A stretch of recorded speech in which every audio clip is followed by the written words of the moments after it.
Welcome to Bon Mots, where we'll be applying the Manzer or mostly Thurlow scale of quantitative analysis of pop culture narrative through a binary system. Or Mots! This podcast contains spoilers, mature content, and language. Viewer discretion advised.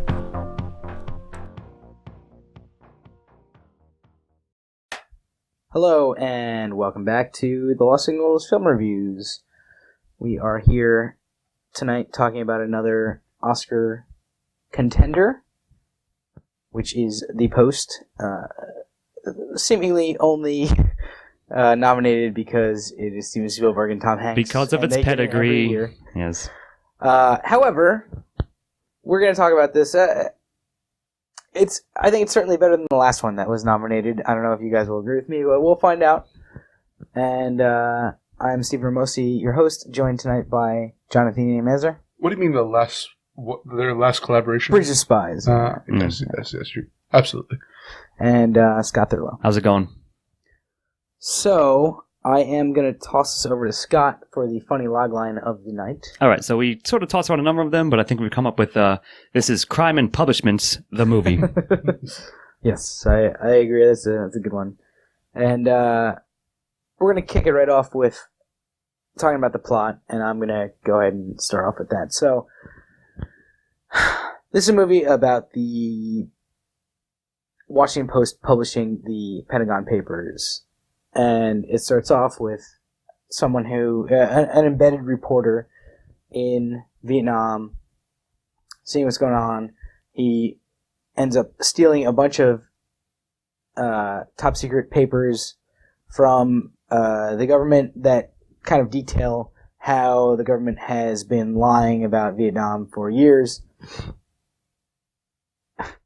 Gets them to the New York Times, and then eventually the New York Times gets blocked for publishing them, right. And the Washington Post says, hey, guess what? Now we've got these papers as well, which they get them as well, and they say, no, we've got them a little bit later, but the New York Times can't publish, so we're going to publish them. And it's kind of about the decision-making process that goes along with and all the deciding whether or not to publish the papers, and obviously, people involved. Spoiler alert for anybody who doesn't know, they eventually do. He fixes the cable, and they publish the papers. And, yeah. So I mean, that's kind of what the plot of this is. Right. It's more of a historical, political drama than a plot with twists and turns and things. Like, if you know anything about the history of this situation, then you know that these papers eventually got published and then got picked up by newspapers around the country, and it was kind of a big deal. So sure. We can say that. I think that, just as a personal look at the plot of this movie, I think that it starts off a bit slow. Uneven, I'm going to call it. Perhaps. For the first, quarter. Perhaps. It starts off a bit slow. It picks up towards the end. And the end of it is very odd to me. They also agree. They leave off with, a stinger for Watergate, which is very strange. Are you guys trying to do a sequel to this, which is the Watergate sequel story? Bait. Maybe next year Spielberg and Hanks will come out with a Watergate movie. Oh, they will. And I wouldn't be all that surprised, but it was just a very strange way to leave off. It was like a big middle finger to Nixon at the end of this movie, which wasn't really what the movie was supposed to be about in general. But I don't know. I'm probably in the camp of, if that ending hadn't happened, I probably would have been a 2. I'm probably in the camp of a 1 right now. Yeah. So what do you guys think? Goody. So first of all, this movie starts off with the most paint-by-numbers Vietnam scene. Fuck you! Exactly what I was going to say. Right? It's unavoidable. Go on. And then you say they're taking. I feel like either Steven Spielberg or the writer of this work had a personal vendetta against Nixon.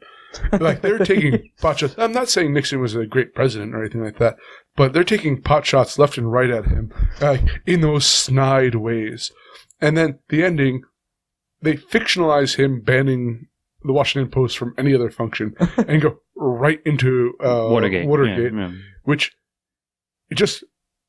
it was a laughable impression of Richard Nixon in that, like, one scene where he's just like being angry for no reason in his office. It felt like the end of a season of TV. Yes. It did. Where like you were gonna but like a fictional thing where it was like, oh, let me leave them wanting more in case they don't know what's gonna happen. In fucking Watergate, like, it was just there was no need for that in this movie.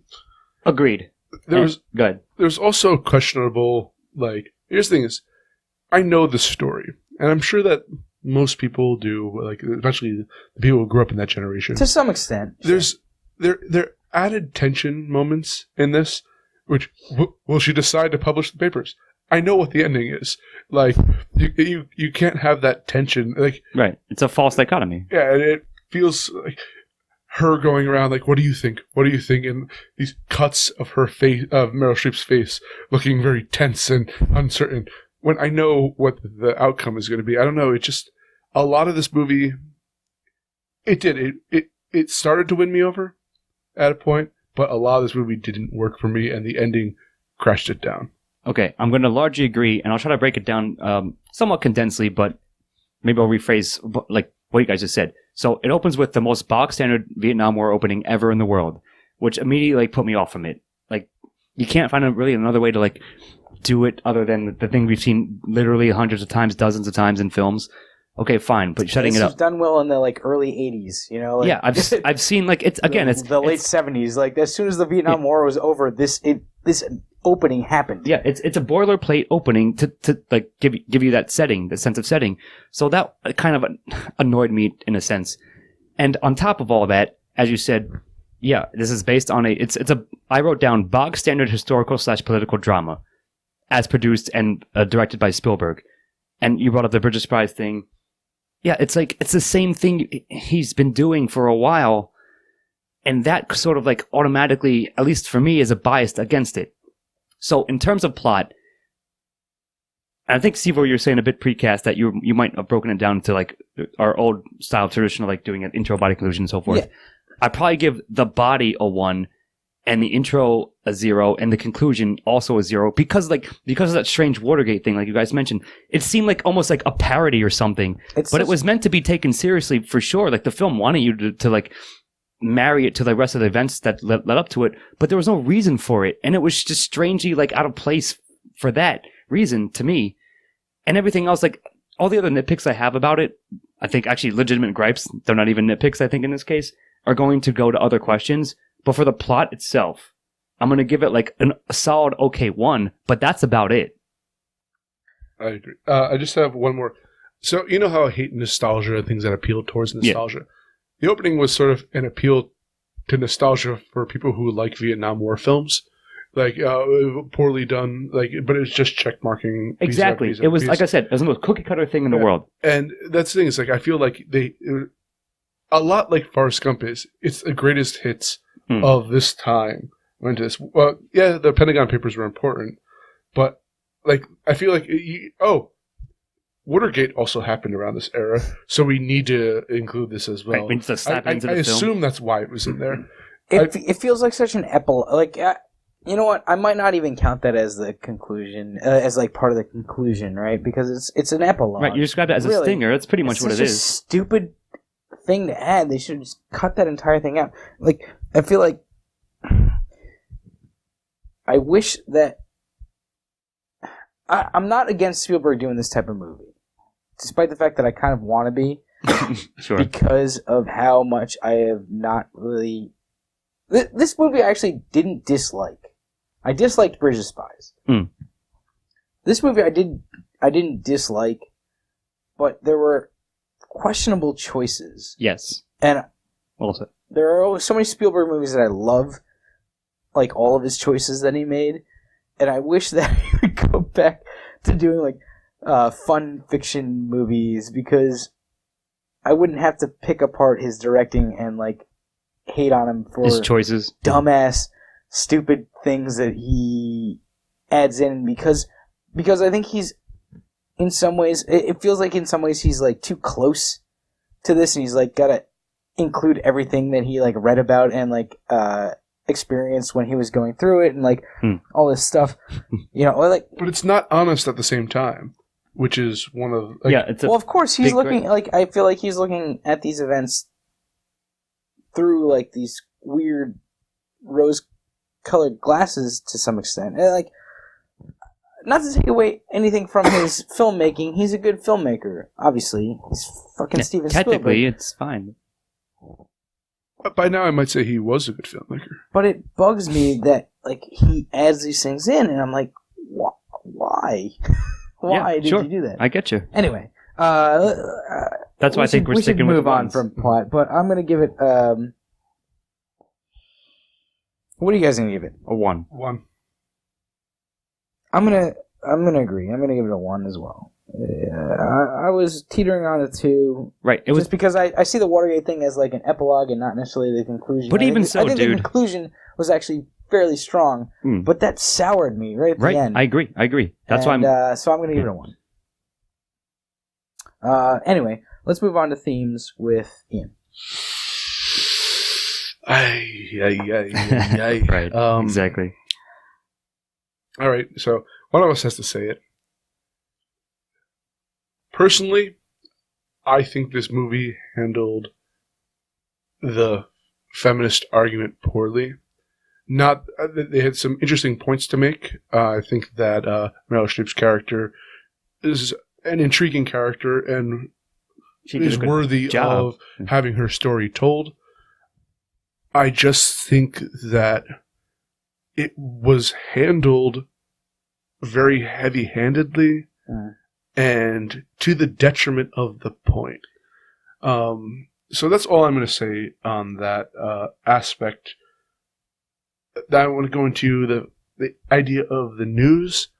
So it's interesting to look at this, and you have to compare it to today's world and the status of the news in this. Right, it's sort of an allegory. I think Steven Spielberg's trying to draw a comparison between the news and how it handled Nixon and how the news handles Trump nowadays. But I also think it's a tut of the media today in saying that like there's this ideal of what news should be, and you guys are failing to. And as you pointed out, the news never was that. But somehow we have this idea of like First Amendment rights and the sanctity of the fourth estate, and that never existed. But somehow we strive for. And is that a bad thing?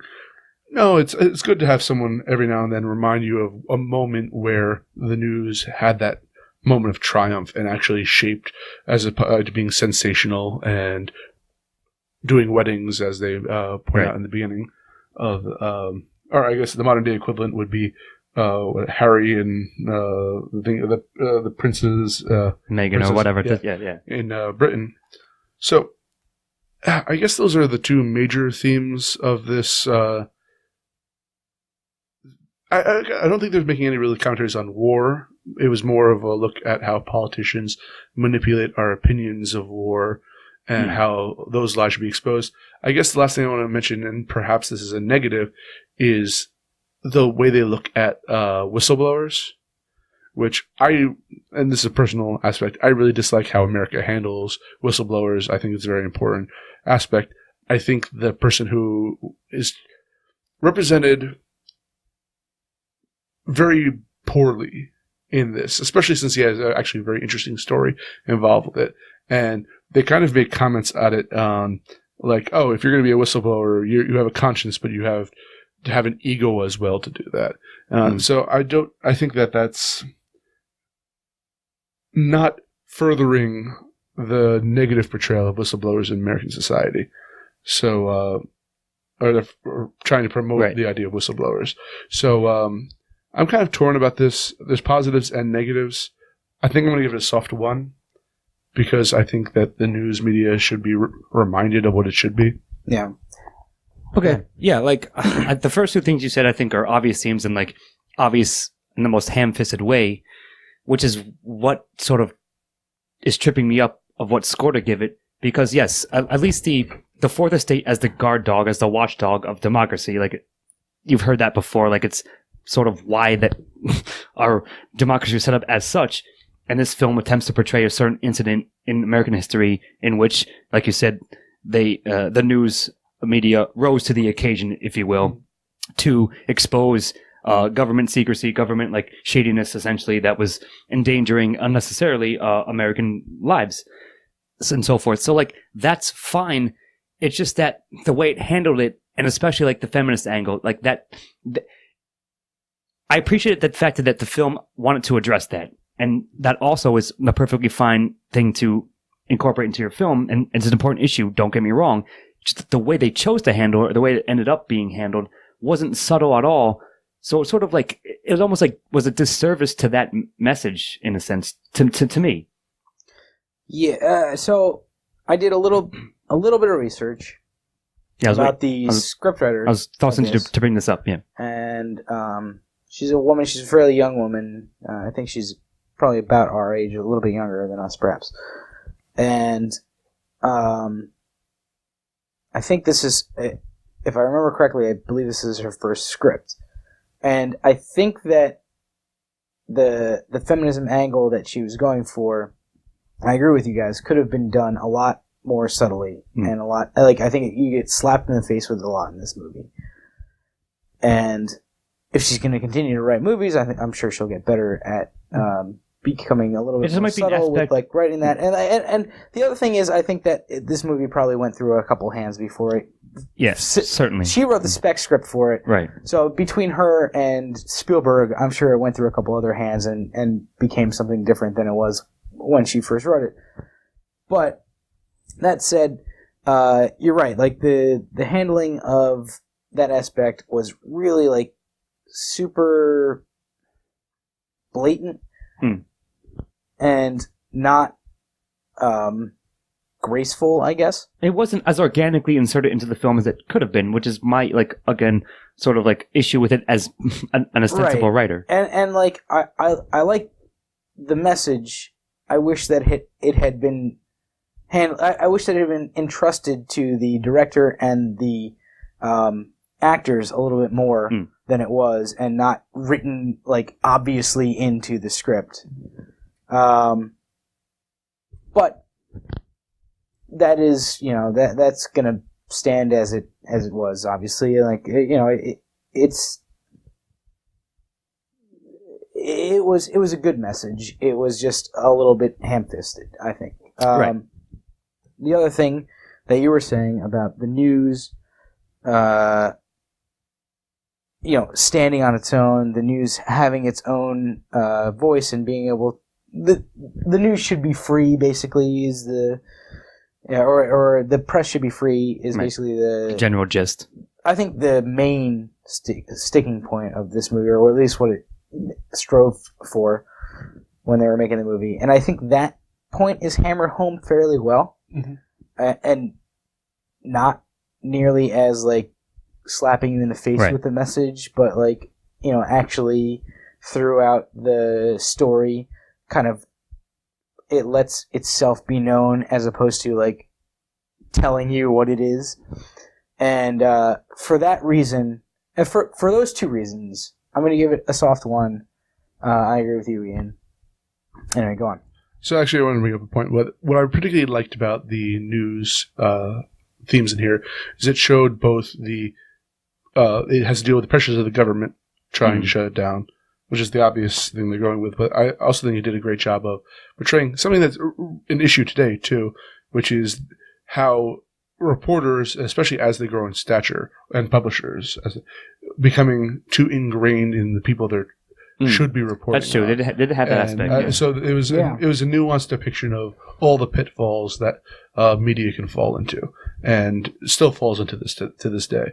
So yeah, I thought that was very well handled. No, Yeah, that's an excellent point. And I mean, at the end of the day, I'm going to come down on the side of a soft, if solidish one, because I think it's an important message, both of them. Certainly, like you said, the free press issue was like first and foremost, and then the feminism issue of the times. And again, both of those as a parallel to today's standings in society are important things to be addressed. Just that perhaps at some points this particular film could have addressed them better, but they did indeed, like, they were obviously there. The film did not let you forget them and did a fine job overall of addressing them, of imparting them to the audience. So agreed.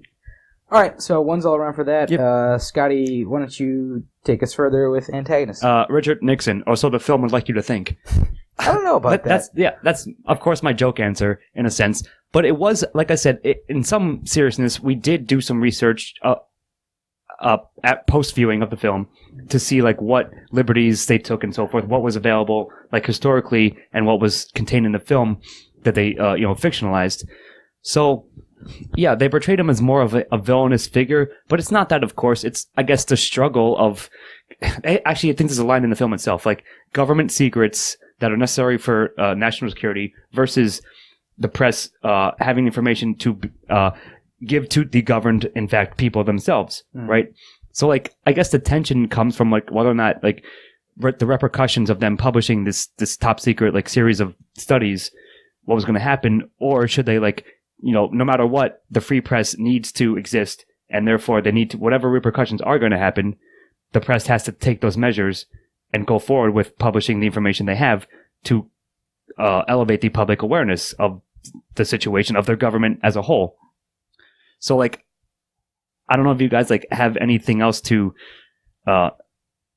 encapsulate as the antagonist. I think the tension, like that sort of like balancing act, maybe like the one that I'm going to call the quote-unquote antagonist here. So I'll toss it to you guys. That's what I'm calling it. And I think, before I toss it to you guys, in fact, sorry, I think that it was handled pretty well. Like, it was shown that they struggled with it, but at the end of the day, they seem to clearly come out on the side of, like, we must publish no matter what, because it is in the good of all of our country and our democracy, our system of government. This is a positive thing. We need to go forward with it, regardless if they're going to like try to like push back against us. So. I think it's kind of the. Yeah, I mean, I agree with that. It's kind of the like the nebulous possibility of consequences, right? It's the antagonist, sure. Not even nebulous, just like, well, like, it's negative consequences, going to jail, being prosecuted for treason or whatever, like contempt of court. But that's never made like concrete. It's always like, you may go to jail. Right. It's possible. Right. It's hanging over them. Yeah. It's strangely enough like fairly. It's a fairly good antagonist to me, even though normally I would give this type of thing a 0, but like. It seems to be like hanging over their heads the entire time. Oh, certainly, yeah. And like just really gnawing, and obviously much more gnawing at what's her name? Catherine Graham. Grant. Graham. Cat Grant is something else. Doesn't matter. Cat Graham. More so than Hank's character. But no, I think it's both of them. I don't think he really gives a shit at any point whether or not he's going to go to jail. He just wants to publish. This is the problem with making a movie you're purporting to be historically accurate. From what I understand, no one really gave a damn about the consequences involved with this. Yeah. It was less of an issue in real life. They probably didn't think that they were actually going to get prosecuted over it. And really the only person who faced repercussions was the whistleblower. Yeah. So, again, how much should I judge something that purports to be historically accurate? Versus the actual history? You should judge it on the movie, right? Yeah, and... narratively, of course. Again, Kat, who is the protagonist, definitely has antagonism between her loyalties to, one, to her company and her stockholders, one to her employees, one to her duty as a newswoman, and...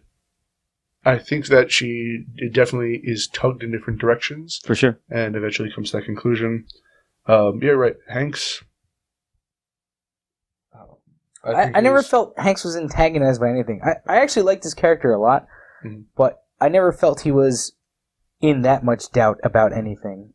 He knew exactly what he was about, and he went about doing it. Yeah, somewhat agreeing. Like we'll talk about that like next question, but in terms of antagonists, I'm going with a pretty solid 1 because of everything we all just said and The boat. yeah, the general like idea of it. Yeah, I think I'm going to give it a 1 as well.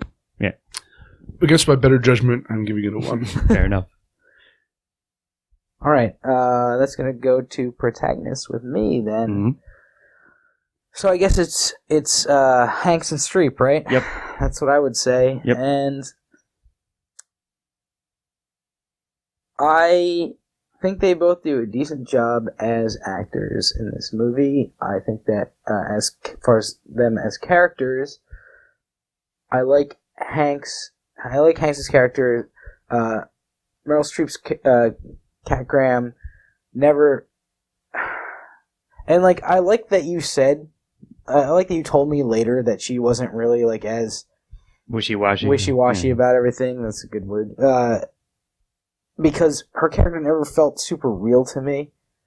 Tom Hanks' character felt more real to me. Like the character that Meryl Streep was playing felt like obviously there was like the character. Like it didn't feel like there was that aha moment or like that transition from being one thing to another. It felt like she was one thing and then she was another thing in the second half of the movie, and I didn't really see where that change came in. The arc wasn't organic, I think is kind of what you're trying to say. But I will probably give this a soft 1 for Tom Hanks. You sucker. I'll probably do that, but feel free to try and convince me otherwise. On point. Tom Hanks' character, really the only character that really has an arc is Meryl Streep's character. And as you said, there are issues with it. Second of all, we're dealing with Tom Hanks and Meryl Streep. This movie we're watching this movie right now because of the pedigree that came with it. I expect them to be at their A game in anything I see them in because they win awards every year. They've been elevated to that point where they're treated like that. So now I expect them to give me the best. And I don't feel that either of them really did a great portrayal in here. I think Tom Hanks was better than he was in Bridge of Spies. That ain't saying much. I was disappointed with the portrayal of Meryl Streep. I'm fine with her as an actress, but I don't know if she wasn't given enough to work with there. I think she did her best with what she had there. I just don't. Again, the arcs weren't there. The character development wasn't there. They were simply fictionalized historical figures walking through a fictionalized historical universe. So yeah. See that now. This is one I was wavering on, like going into it, and I was pretty much thinking a similar thing to myself. I could see why you would give them 1 because yes, both of them are very good actors at the end of the day. However, I'm going to somewhat like maybe blame like the script process, as you brought up, Steve-O. Like you're right. Ben Bradley as Tom Hanks as him has 0 arc. He's exactly the same character as that he was to start and finish of the film. He not that he learns nothing, but he sticks to his convictions, which he already had, and doesn't really change much. Which sure, that might be like a good thing in terms of the themes and the overall plot, as we said. But, and I'm trying to ignore the comparison to Bridge of Spies, and also the historical facts that we looked up afterwards. So even stripping that away, even Occam's razoring that away, again, Meryl Streep did a good job with her character, yes, but what she was told to do was contained in the script, and I, as you said, it seemed a little like flat in a sense, like less well-rounded than I wanted it to be, or like I was expecting it to be. So I might go with a soft 0. I think I am at this point, even though like I'm not saying, don't quote me as saying like they did a bad job acting. It's just that the story itself didn't give them enough to act with. Mm-hmm. So I think you convinced me. Ben Hanks' character Ben not having a real arc, and that's absolutely correct. Now right, you know what I mean? Yeah, is pretty damning of the protagonist. So I think I'm going to give it a 0 as well. All right, so that's going to be 0s for protagonist. Ian. Talk about supporting characters? I'm going to go back to an old tradition and give my favorite one and then move on. Bob Odenkirk has proven himself once again to be a stellar actor. Yep. He does a phenomenal job. And I think he had one of the best scenes in this movie where one of the best scenes for sure. Talking with the whistleblower whose name I don't remember anyone's name here, but he did a phenomenal job. So I'm going to give supporting a 1 for his performance. I'm going to back that up. Yes, he's become one of when he appears in a movie, I'm always like, yeah, awesome, and I'm sure he'll do a great job. Whatever, however much screen time the film gives him, and this one gave him a decent amount, in fact. Mm-hmm. And his old partner David Cross also appears. If we mentioned that. But not for much. Yeah, he doesn't do much. But I think, for example, the lawyers, the board members that the fake Matt Damon. Yeah, that Cat Grant has to sort of defend herself too, and also present because if we didn't mention it, beginning the plot is them going public with the company. Yeah. Right. So they're trying to finagle deal with that.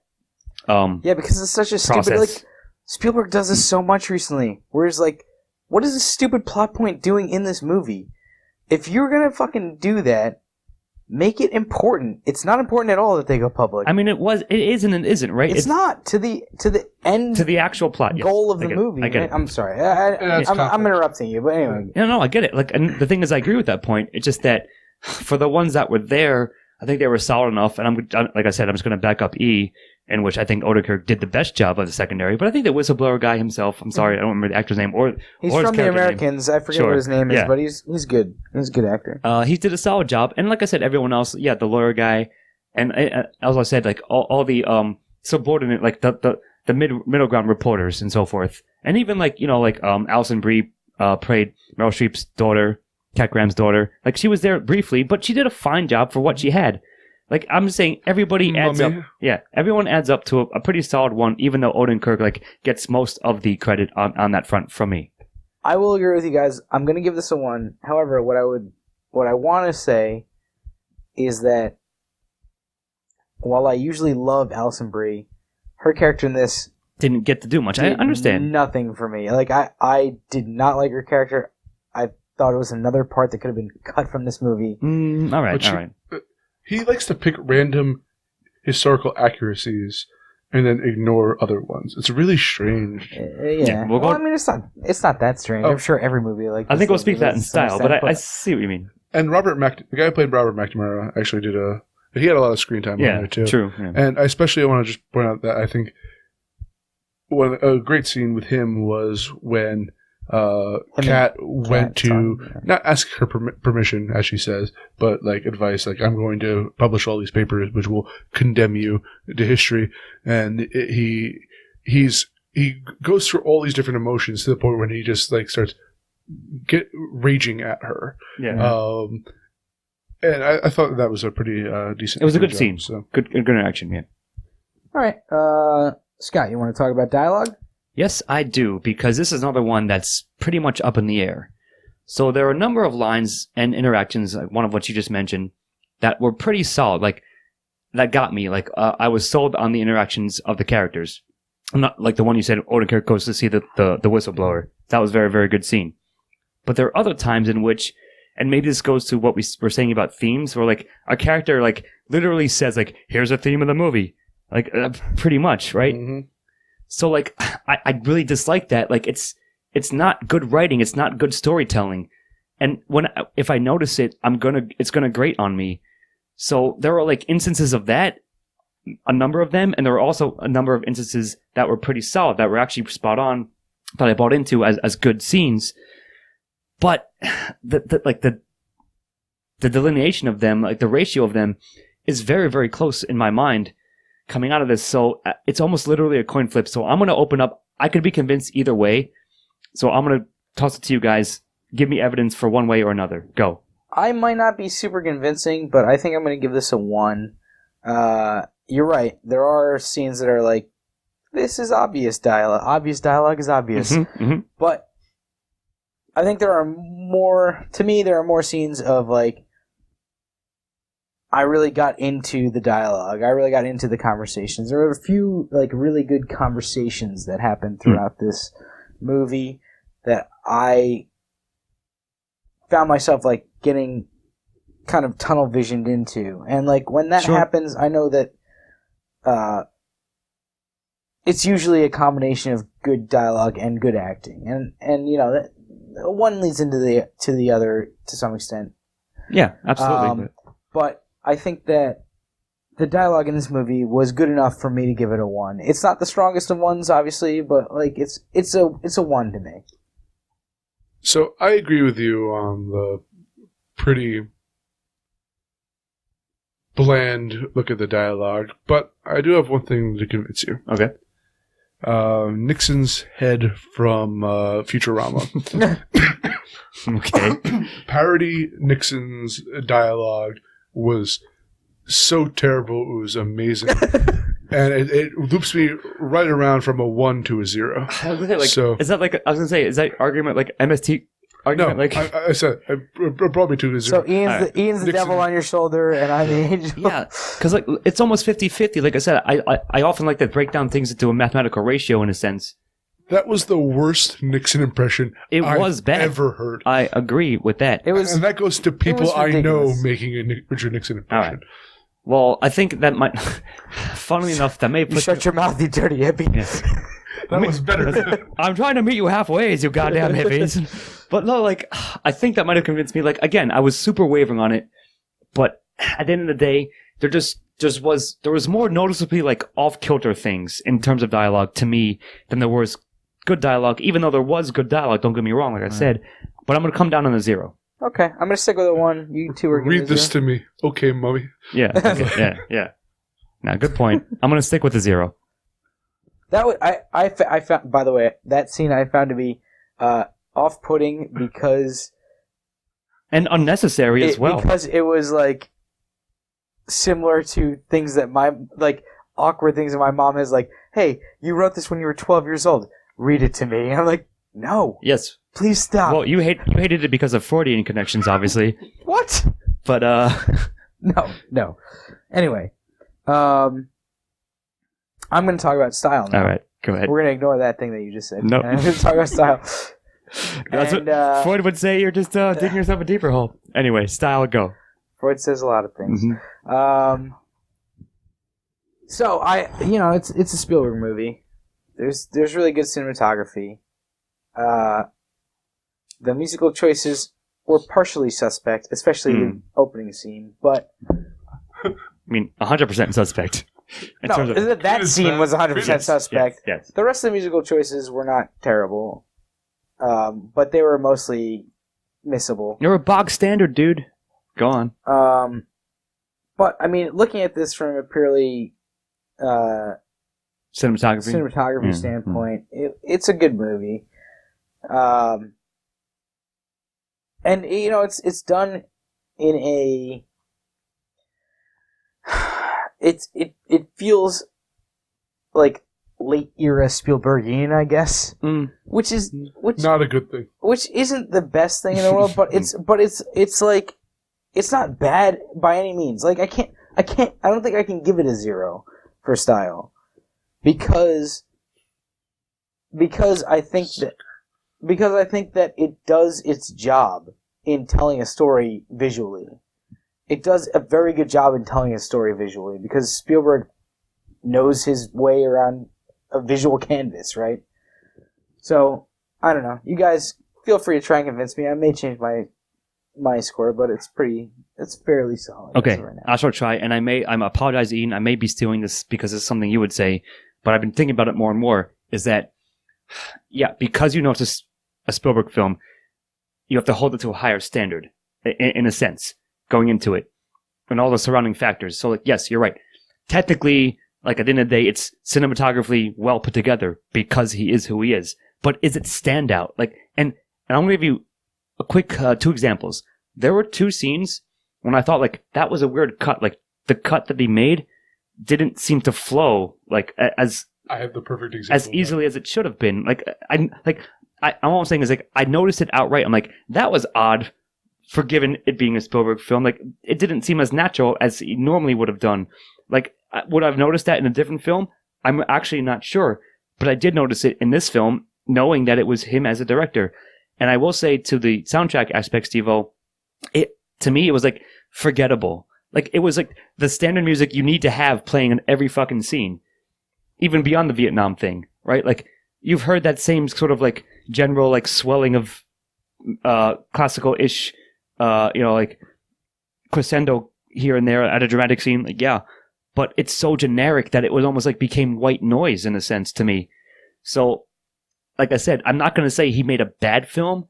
It's just that we know he knows what he's doing, but there's nothing that elevates it or makes it rise above, in a sense, to me, in this instance. So it's going to be a soft 0. That's what I'm looking at. And now I'll go to E. 2 things. As you pointed out, see my notes on protagonist. Steven Spielberg has been hoisted by his own petard. And, like, I expect better of you. You made some of my favorite movies, and now you're making some of my least favorite Oscar noms because of your pedigree. But there is one quick cut happening here, which is it's framed on Meryl Streep's face, and she's looking kind of perturbed off on to one side, and then it quick cuts to the reverse shot of her face, looking perturbed in the other direction. That's the one I was thinking of, and I have no idea why it was in the film. Is that the one where she's talking to Hanks and she... do you guys know what I'm talking about? She's talking to Hanks and it seems like she flips sides of him. Yes, exactly. Yes. Yeah. It's such a weird... That seems like a weird cut because it's so noticeable. I was trying to figure out why... That's what I'm saying, dude. And there must be a reason, right? What? Yeah. What was? No, maybe. But what do you think the reason was? Know. What was he trying to evoke? What? I don't know. Why do that transition? Like George Lucas, he has no one around him who says no. Who says, "Hey, maybe you should do it a different way"? Yeah. Maybe. And yeah, we all become what we hate. So I'm somewhat agreeing. And sorry, Steven, you get a 0. Yeah, that was my favorite example as well, and I'm giving it a solid 0. I think I'm going to stick with a 1 on this. I think there's enough there to give it a 1 in terms of style. It's certainly nowhere near Spielberg's best, and I wish that he would go back to like making these outlandishly excellent like you're performing CPR on a dying corpse. No, I'm not. I'm holding him to the same standard as everybody else, corpse. Not to his own standard that he created from movies that he made 15 years ago. I get it. I'm just saying, like, that's my argument is all. Sorry, I had a little too much. I'm gonna give it a 1. Okay. You guys are going with zeros. Yep. Yes. Correct. All right, so that's gonna bring us to recommendation with Ian. So, for those of you who can see us, and I'll describe this for iTunes, we have a poster of Full Metal Jacket, which has the famous scene of the. He recommends that suicide scene. So I wanted to put it up there because of the Vietnam connection, and but also me wanting to blow my brains out while watching this film. 0. Now I did not quite want to blow my brains out. I was bored out of my brains for a lot of it. That's why I gave plot a 1 because there was only one like to me engaging part of the plot itself. So again, and we said this, and I'll just I guess recap and reiterate that. The only reason this goddamn movie is in the running this year is because of its pedigree, more or less. If it was anyone else, but the movie was the same, it would just been like gone by the wayside. It would have been like a generic movie that was come and gone and no one else gives it a second fucking thought. So, I don't recommend it. I'd see any fucking movie that's on the nominations than this one. Yeah, I mean, I agree. I think this is so far the weakest movie that we've seen of the Oscar nominations, and we only have one more to go, and I guarantee that movie's going to be better. Call Me By Your Name is the last one that you have to watch. That'll be coming out soon. I